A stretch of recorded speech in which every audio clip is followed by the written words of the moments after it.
currently feeling like a tropical island in my room right now in the middle of this British heatwave, but DreamWorks' Forgotten Island has gotten another trailer, and just across the board, it is absolute cinema. So much of the reactions you're gonna see in this video are just me gushing about the next thing that pops up, and it couldn't come at a better time since we've got so many comparisons to make with the likes of Disney and Hexed, Pixar and how they're doing their movies lately, or even taking it back a couple years with Sony now having these incredible flourishes of animation that Forgotten Island is so clearly more leaning towards than the generic slop fest that Disney's bringing out. People have been making comparisons between the first Hex trailer and the original Forgotten Island one a couple months back, and it is just night and day different.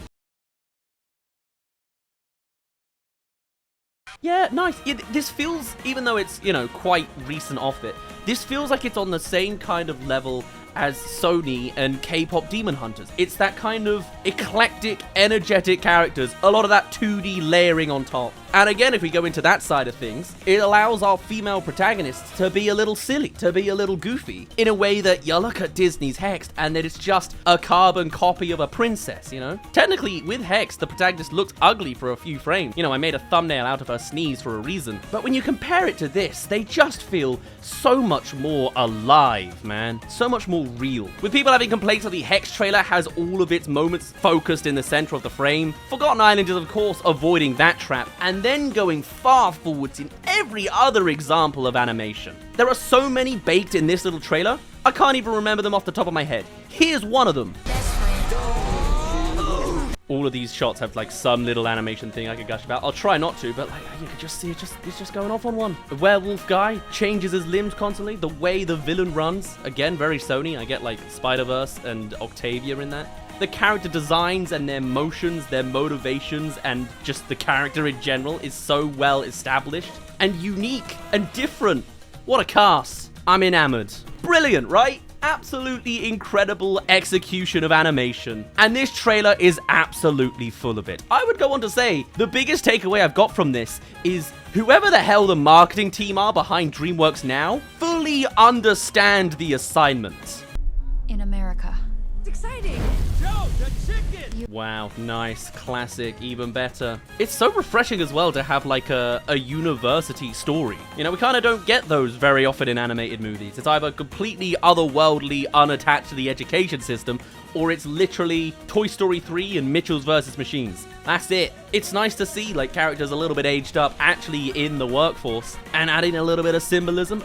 Direct and brilliant. Everything's falling apart with the fiery caution in the background. Great. It even established it earlier. That poster was so obvious. This is just like a zinger. Easy. Hole in one. And it's just gonna walk through an open goal that Disney has left for the last 5 years. 10. As someone who's been reacting to animated trailers like this for a good, 2 years now, I'm getting so tired of the same lazy crap that oftentimes makes me think worse of a movie than better. It happens with Disney, it happens with Pixar all the time. It is not happening here. Interesting. I mean, it's a gimmick. Alright. I'll trust they're going somewhere with that. Beyond just, here's a marketable plushie. Because it's not just a matter of showing off what references of the day they want to put together to make the most cheesy and obnoxious trailer representation of a movie of all time. No, this trailer goes on to show what is so good about the animation and the story behind this thing. There is so much flourish shown off, which certainly doesn't feel like it's going to be the only examples of in this movie. There are flash frames chucked in everywhere. In several segments, there are these tiny little frame-by-frame things you'll miss. Or if there is even a reference in there, it's an incredibly good one to gun off of, and it's subtle and just seems to understand the assignment better. It's Family Guy.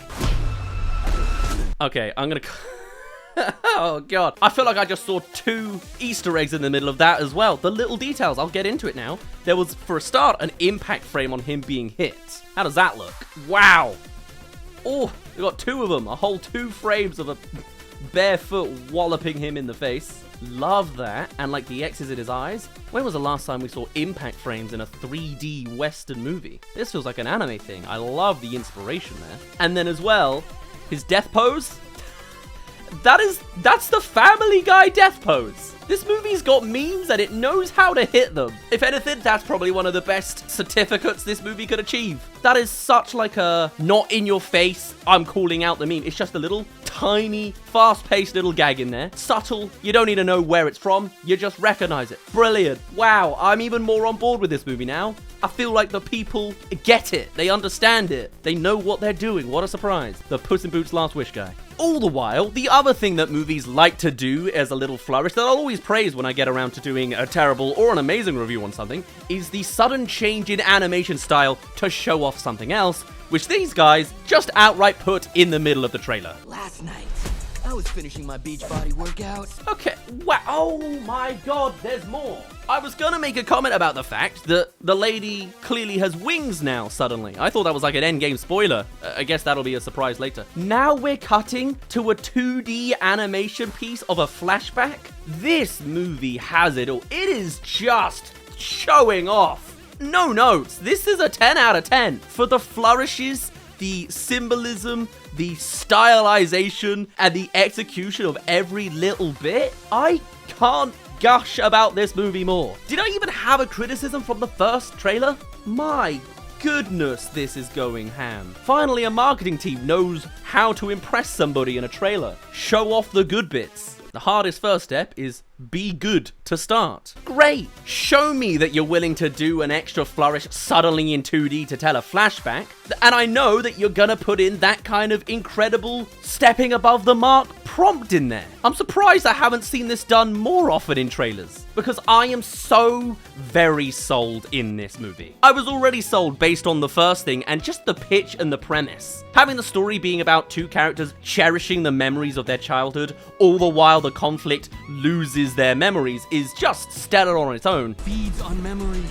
Forget everything. Even each other? Brilliant, perfect, there you go. A whole different explanation from the first trailer. Was that the guy talking last time? It could be. Even still, perfect. I've talked about the messaging a bunch in the first trailer, but in case you weren't aware, it's very much about, yeah, your memories get lost the more you're in here, or if this demon consumes your memories, and they're all about cherishing their memories as best friends. They've got a friendship bracelet and everything, and it's about them departing and moving on, or staying together despite moving on, you know. The worst possible conflict to have, losing your memories out of two characters who were bound to each other, holding on to those memories in nostalgia. Mwah! Brilliant. What a great conflict. It's a whole lot more than, you know, what's just directly in front of you. Love it, man. Love it. And we actually don't focus about that too much in this trailer. There's a little bit of it. You'll be stuck here forever, like the rest of us. Oh, so if your memories get consumed, you'll be stuck here forever. I see, and that was them.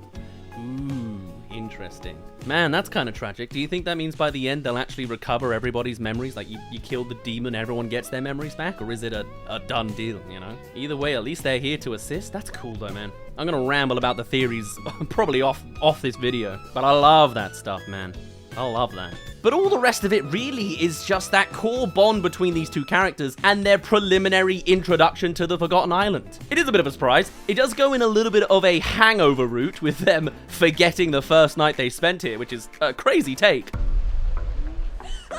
Your hair! Oh yeah, that's so very K-pop Demon Hunters. Like, well, it's cartoons in general, but, you know, it's refreshing to see cartoon logic in modern day cartoons. Are they doing like the Hangover plot? They had such a good night on night one that they're now recovering from it the day after? Hey, that's the university experience if I've ever heard of it. Crazy way to lose half of your hair though. That is, for a lot of people, a big mark of their identity too. Gosh, what a shock that would be in the morning. But God, does it turn into one of the best executed reactions I think I've ever seen in animation. Oh man, and that shot just keeps going. So much artistic integrity behind that.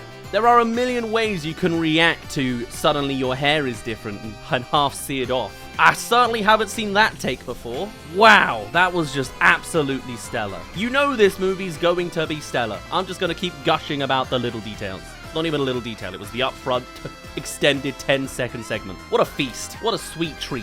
But it's also just a new take on what could easily be a very generic story. In no regards is this movie actually generic, and even beyond its premise, the characters it seems to be introducing are so very unique and different. Whether it is the red werewolf guy, having several standout moments in this trailer, Okay, pause. That was a bunch of quick frames. Did I just see like a red dog dude? Let me see that again. Wow, who is that? There's a walking dog. What is he? Wearing a red vest? All right. All of this island, as I understand it from the original pitch and trailer, there is a lot of Filipino mythology mixed into this. I don't know what exactly this guy is, but all right, cool. Just a bit of a shock to the system, you know? I thought I knew the visual aesthetic of these characters. Suddenly, Star Fox is here. Oh, okay, so the rest of the quick frames are still just him as like the third person. He's holding like the helmet on fire. They're on like a roller coaster almost. They're on a rocket ship upwards. They're just having fun. Interesting. Fun in the night metropolis city. You know what, to be honest, I think actually, if I look at this frame by frame, I think I'm starting to see spoilers, so never mind. Do you transform during a full moon? It's personal, okay? Hey there! Thank you for making it to the halfway mark of this video. Come subscribe if you haven't already for more animated movie trailers. We'll catch the final trailer of Forgotten Island, and we'll dunk on Hex the next time that thing bothers to show its face as well. We'll do a review when this video comes out, and we cover all things animated movies. You know how it is. So thank you for joining along so far. It's a miracle I'm not drenched in sweat in the middle of this heat wave. That fan is there for a reason. But now let's get back to the second half of our reaction to Forgotten Island Trailer 2. Do you transform during a full moon? It's personal, okay? Oh, he is actually human. Whoa, this opens all the more questions to me. Is that part of the mythology, or is he been here? Are they Jumanjiing him? Is he a Jumanji character? Either way, everything else has been stellar so far, so I'm hooked as far as it can be. I'm in. Or the brief poke on the other side characters that we faintly see, and obviously it's a teaser for the actual main movie. Seem like a paradise, but it's dangerous. Oh, wow, and there we go. There was a little bit of a Sonic in there. I see Sonic in there with the blur lines behind him. Now let's get to the actual conflict. Sure, we got a town, we got a character who can give us some exposition. Let's see the demon, shall we? I'm hooked already on the characters, the concept, the premise, and the messaging and idea behind the pitch that we heard from the first trailer. Now tell me the beat. Who's the antagonist? What's going on here? The demons looked very K-pop demon hunters last time. Are they still the same now? What's happening here? Tell me the deets. Great, still doesn't show everything. I haven't got a spoiler yet, as far as I can tell. I can only bring up theories for where I can presume the story is going, and that's the perfect case middle ground for where a trailer should be. Beyond that as well, with this being a story about characters going to university and one of them going to the US, you know, it's more about the severing. It's nice to see just a story aged up. We start off with someone working at essentially McDonald's. You know how you're always Already, this is like leaps and bounds beyond Disney's stuff. You know, there's been a lot of comparisons directly between Disney's Hexed and DreamWorks' Forgotten Island.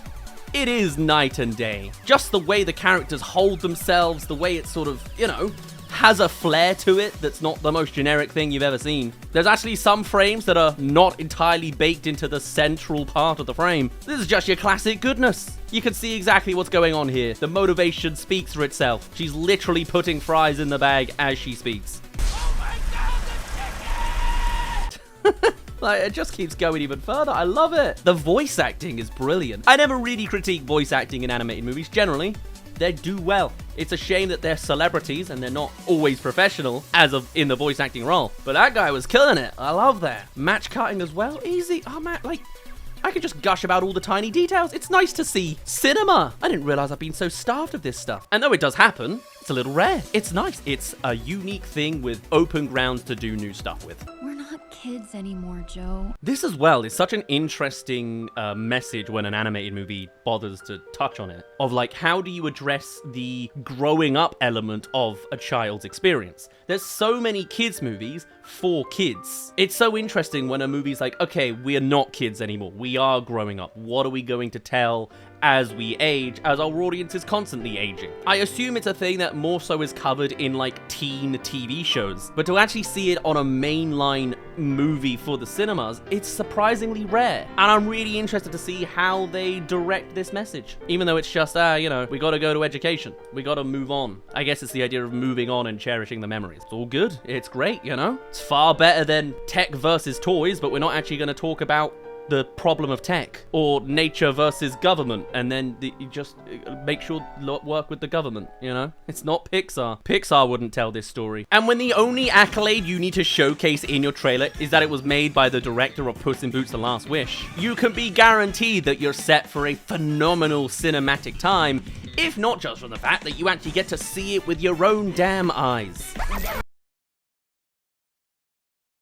Last time, but you start off with the director of Puss in Boots: The Last Wish, and you are set and sailing. And clearly that exact same attention to detail and high quality work is on show at every degree. You can just cut to one of our main characters breakdancing. It rolls right off the tongue. I am so very sold on this movie. I don't remember if I had any criticisms from the first trailer, but I certainly don't have any criticisms now. I am constantly being thrown through a loop and surprised by what I see, and am permanently finding new ways to execute ideas, or just tell me new ideas in general, the likes of which I haven't seen in the last couple of years of me watching animated movies. New ones, specifically. There's been such a trend these days to play things safe, to make things more generic and easy, either by budget cuts, economic worries, or simple ineptitude. And it's so nice to see what feels like a classic movie just done now. This could have easily been a movie I would have seen in my childhood, you know, around the same time I was actually watching Dragon Ball and the like, that this movie takes a lot of inspirations from. There's a lot of Eastern cinematic influences in there, and that's so nice to see. This is actually very anime coded, which I guess makes sense. It's got a lot of Eastern Asian influences, so it would be more tied with that kind of anime history, hence the flash frames, hence the Super Saiyan action lines. That's honestly a lot of fun. And again, just comes down to the basic thing of show us more representation in Western animation, please. This is a story that is so unapologetically from the Philippines, or certainly inspired by, that it's new, it's refreshing. I understand some of these references because I myself obviously consume other forms of anime, and so it's just nice to see, because if I didn't, and I was a kid watching this is my first exposure to this stuff.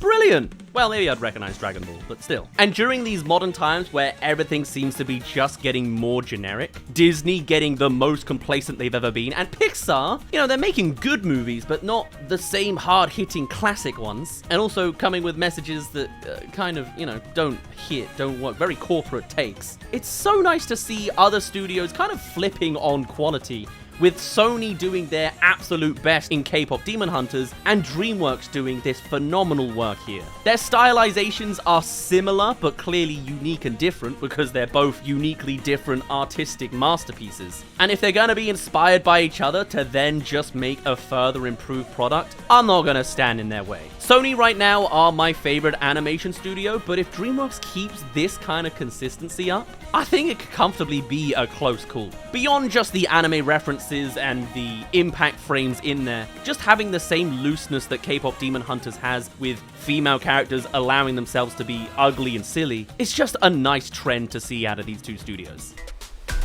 Welcome! Okay, wow, we're just throwing it all out there. I'm loving the expressions on the faces. I'm loving the variation there. I don't know if that's going to be just like a couple one-offs.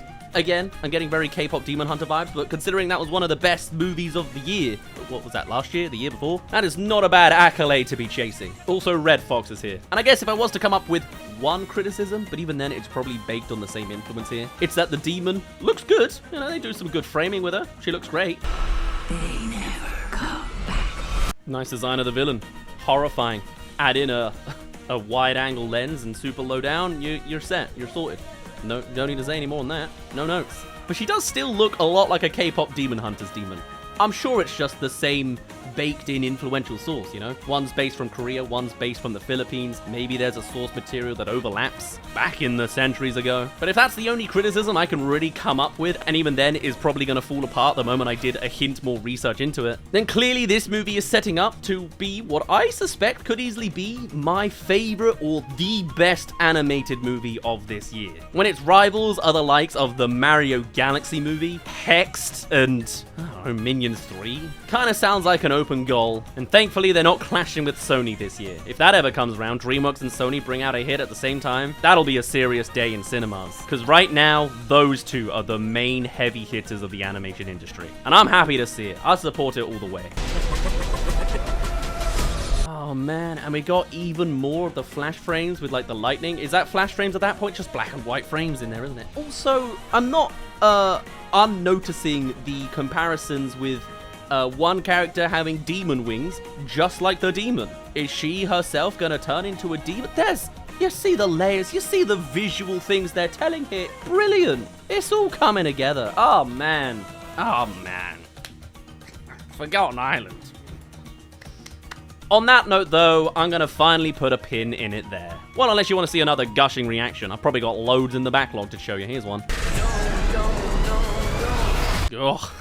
and end it off with a good old Foxy jump scare, and then you've made a solid trailer. That's how you do the damn marketing. Show me flourishes of animation. Show me flourishes of symbolism. Show me a good layered plot line, and then end it off on Five Nights at Freddy's. You can't go wrong. On that note, though, my name's been Daz. Thank you very much for reaching the end of this video. Do tell us your thoughts now on Forgotten Island. Do you love it as much as me? Any details I missed in this trailer? Most obviously I did. I'd love to hear all of your thoughts on this one too. But otherwise, I shall see you all in a little bit. Cheerio.